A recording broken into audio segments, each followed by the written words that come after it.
Jack Nicholson, a Hollywood legend, a film icon, but behind his unforgettable performances lies a man with sharp opinions about his colleague. Now, Jack is breaking his silence. Everybody was envious, as I would be naturally at the time, but in reality now, obviously, I wouldn't trade it with him.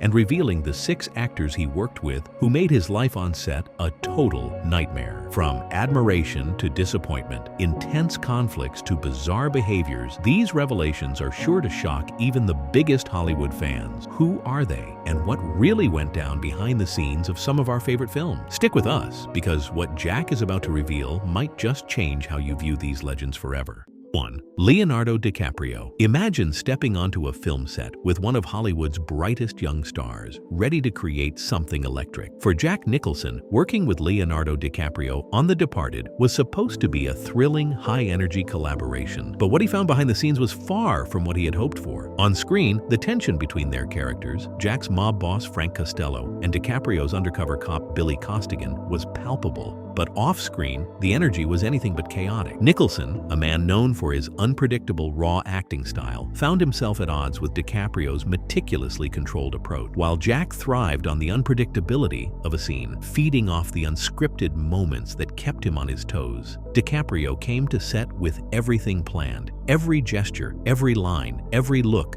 calculated. For Jack, this kind of precision felt too rehearsed. He didn't want a performance that was built brick by brick. He wanted the whole damn house to feel alive and dangerous, teetering on the edge of collapse. What frustrated Nicholson the most was the lack of spontaneity. DiCaprio's performance, although technically perfect, lacked the rawness that Jack craved. It felt safe. Jack, ever the risk-taker, couldn't help but feel that his younger co-star was playing it too safe, too polished. He was crafting an image, not living in the moment. And then there was the incident. During one intense scene, Nicholson, known for pushing boundaries, pulled a real gun on DiCaprio. No warning, no rehearsal. The genuine shock and fear on Leo's face were priceless. It was a stark contrast to the controlled, rehearsed environment that Leo thrived in. For Jack, it was a moment that perfectly summed up their differing philosophies. And so, despite the critical success of The Departed, Jack walked away with a strong, unwavering opinion. Leo was great, but he was too safe for my blood. 2. Marlon Brando, the idol who became a ghost. For Jack Nicholson, working with Marlon Brando was supposed to be the culmination of a lifelong dream. Brando was the epitome of acting genius, the man who changed the game with performances so raw and vulnerable that they redefined the craft. Jack had idolized him for years, but when the two finally shared a set for the Missouri Breaks in 1976, Nicholson found himself face to face with something he never expected. Marlon Brando, once the most revered actor in Hollywood, was no longer the titan Jack had adored. On set, Brando was a shadow of his former self. Instead of the commanding presence he once had, he showed up overweight, unprepared, and, perhaps most shocking, without even knowing his lines. Brando, the man who had once transformed acting into an art form, now relied on cue cards taped to lamps and even his fellow actors' foreheads to guide him through his scenes. Jack was stunned. The man invented modern screen acting, Jack later said, and he's reading lines off a prop banana.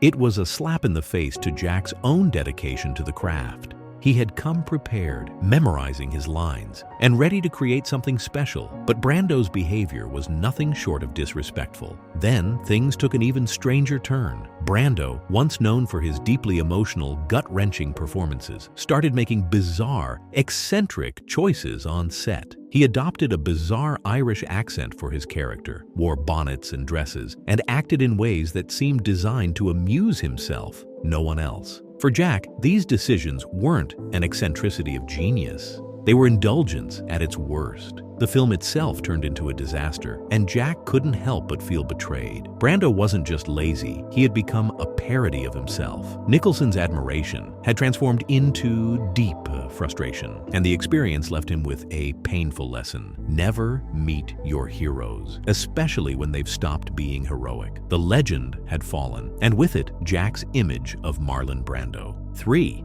Shelley Duvall. When Jack Nicholson and Shelley Duvall stepped onto the set of The Shining, they were entering a battlefield. Directed by the notorious Stanley Kubrick, this wasn't just any film, it was a psychological war zone. While Jack, a seasoned actor, was ready for the grueling intensity that Kubrick's methods demanded, Shelley Duvall, playing the terrified Wendy Torrance, wasn't prepared for the kind of torture Kubrick would put them both through. Kubrick's perfectionist approach meant hundreds of takes for a single scene, pushing both actors to the brink of exhaustion. Nicholson, accustomed to the grind, found a way to thrive in the chaos. But Shelley, whose strength as an actor lay in her raw, emotional vulnerability, was slowly being torn apart. Kubrick's brutal tactics, coupled with the constant pressure, had a devastating impact on her mental state. Jack admitted in later interviews that he could feel the emotional chaos radiating from Duvall. Her performance was often unpredictable, sometimes brilliant, sometimes fragile, and Nicholson, trying to stay focused, struggled to find a rhythm. It was like the storm was always on set, he said, and no one knew where it was going next. The constant emotional volatility from Shelley made the process almost unbearable. He needed her to ground the scenes, to be the anchor he could play off. But instead, the production felt like it was always at the mercy of her frayed nerves. But this wasn't just about acting. Nicholson wasn't angry at Duvall. He was angry at the environment Kubrick had created. It was hard to function in such an emotionally chaotic atmosphere. The work was grueling, and both Jack and Shelley were slowly unraveling under the pressure. Jack later acknowledged that Kubrick's relentless pursuit of perfection was as dangerous as it was damaging, especially for someone like Duvall, who was more sensitive to the emotional extremes of the role. Years later, Nicholson softened his perspective on Shelley. He understood what she had been through, the toll that Kubrick's methods took on her. "I respect her," Jack said. "What Stanley put her through was unconscionable.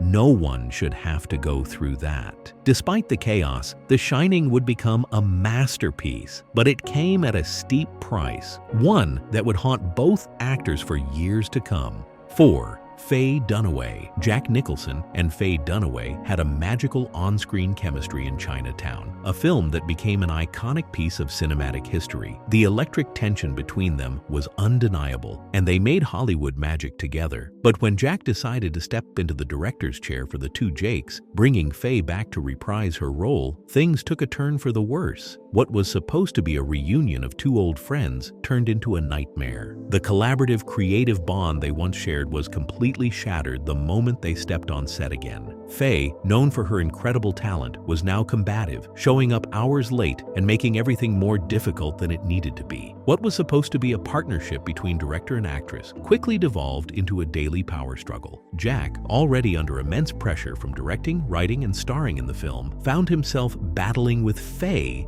at every turn. It wasn't about the work anymore, it was about control. Faye wasn't interested in improving the scene or finding the best way to serve the story. It became all about her. Jack, deeply frustrated, openly admitted that at one point he seriously considered firing her mid-shoot. The toxic atmosphere was so thick that they had to rewrite scenes to minimize their interactions on screen. The power struggle had infected the entire production. Jack's experience with Faye Dunaway on The Two Jakes wasn't just about creative differences, it was about trust.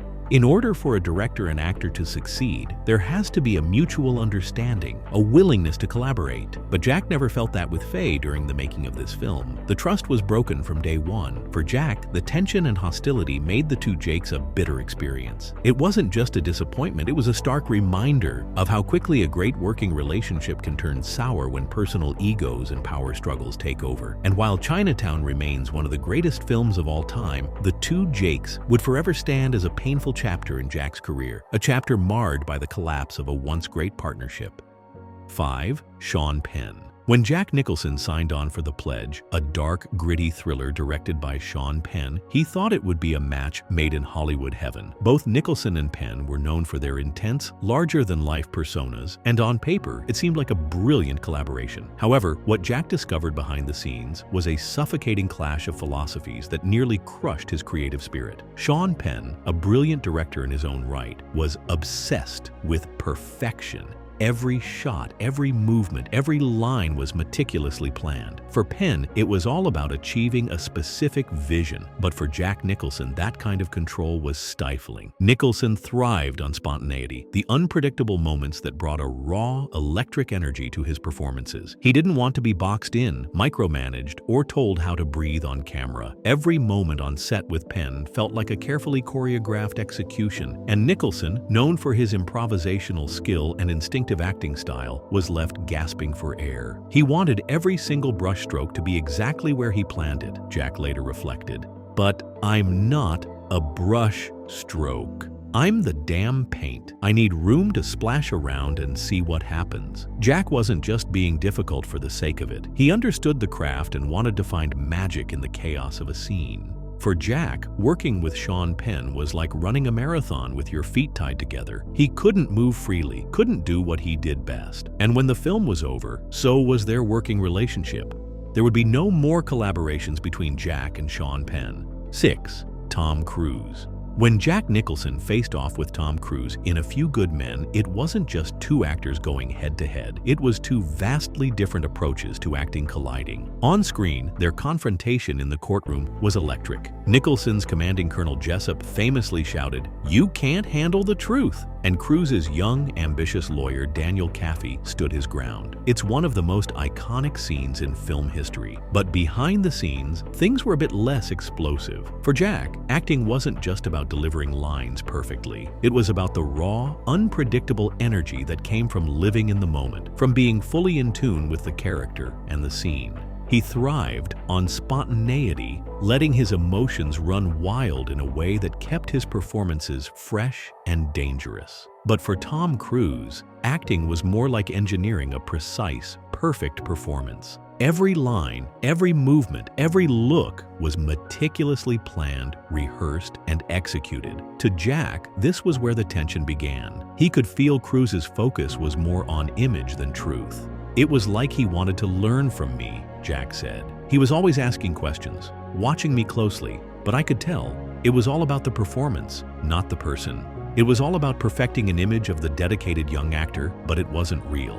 Jack, who believed in bringing unpredictability and a certain rawness to his performances, found Cruise's calculated approach suffocating. Every gesture seemed rehearsed, every beat expected. To Nicholson, this wasn't acting, it was execution. He couldn't help but feel that Cruise was more focused on playing the part of a dedicated actor than on actually living in the role. The contrast between their acting philosophies became most apparent in the famous courtroom scene. While audiences saw a heated, charged exchange between Jessup and Kaffee, what Jack experienced was more like trying to break through a wall. It felt like I was throwing everything I had at him, trying to get something real, something spontaneous. And all I got back was what he'd practiced in front of a mirror.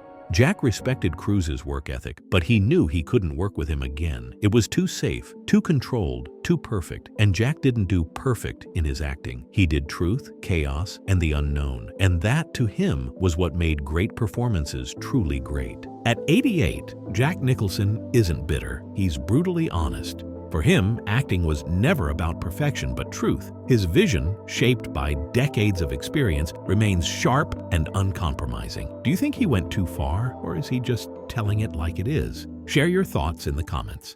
Thank you for watching the video. I hope you liked it, and don't forget to subscribe to follow the secrets of the biggest icons in history.